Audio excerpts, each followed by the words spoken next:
Hello छोट्या दोस्तांनो, मित्र मैत्रिणींनो, पालक आणि शिक्षकांनो, कसे आहात सगळे? मस्त मजेत.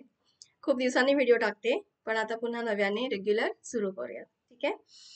आपले बरेचसे साऊंड्स आता शिकून झालेत. वाक्य, शब्द, ट्रिकी वर्ड्स, ब्लेंडिंग, खूप सारे वेगवेगळे प्रकार फॉनिक्समध्ये जे आहेत ते सगळे आपले शिकून झालेत, बघून झालेत. आजच्या व्हिडिओमध्ये पुन्हा ट्रिकी वर्ड्स टाकते, कारण ट्रिकी वर्ड्स तसे बऱ्यापैकी आहेत, तर अधूनमधून आपण ते शिकत राहणार आहोत. ठीक आहे. तर पटकन सुरुवात करूयात. आणि मला सांगा बरं, ट्रिकी वर्ड म्हणजे काय? आठवत आहे का एक्सप्लेनेशन? ट्रिकी वर्ड्स म्हणजे असे शब्द जे आपण फॉनिक्स साऊंडच्या मदतीने वाचू शकत नाही. ओके. मग त्यांना काय करावं लागतं? त्यांचे स्पेलिंग्स वाचायचे.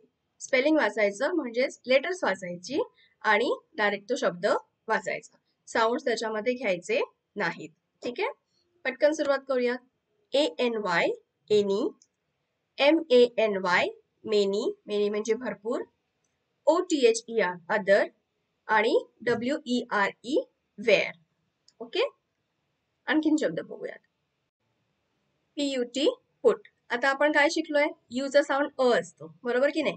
पण ह्या शब्दामध्ये PUT आहे, तरी सुद्धा आपण प अट पट असं करत नाही.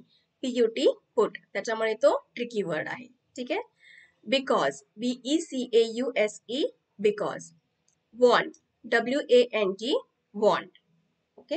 आणखी आता हे जे शब्द आहेत SHOULD शुड, COULD कुड आणि WOULD वुड. या सगळ्या तिन्ही शब्दांमध्ये L लेटर आहे, पण ते सायलेंट आहे. म्हणजेच आपण स्पेलिंग लिहिताना लेटर L त्याच्यामध्ये आहे, त्याच्यामध्ये लिहायचं.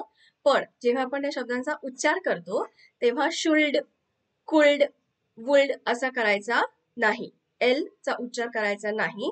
त्यामुळे SHOULD पण उच्चार आहे शुड, COULD पण उच्चार आहे कुड आणि WOULD पण उच्चार आहे वुड. ठीक आहे. तर हे होते आपले सगळे आजचे ट्रिकी वर्ड्स. पुढच्या वेळेला नवीन साऊंडसह, नवीन शब्दांसह पुन्हा भेटूयात. Bye bye.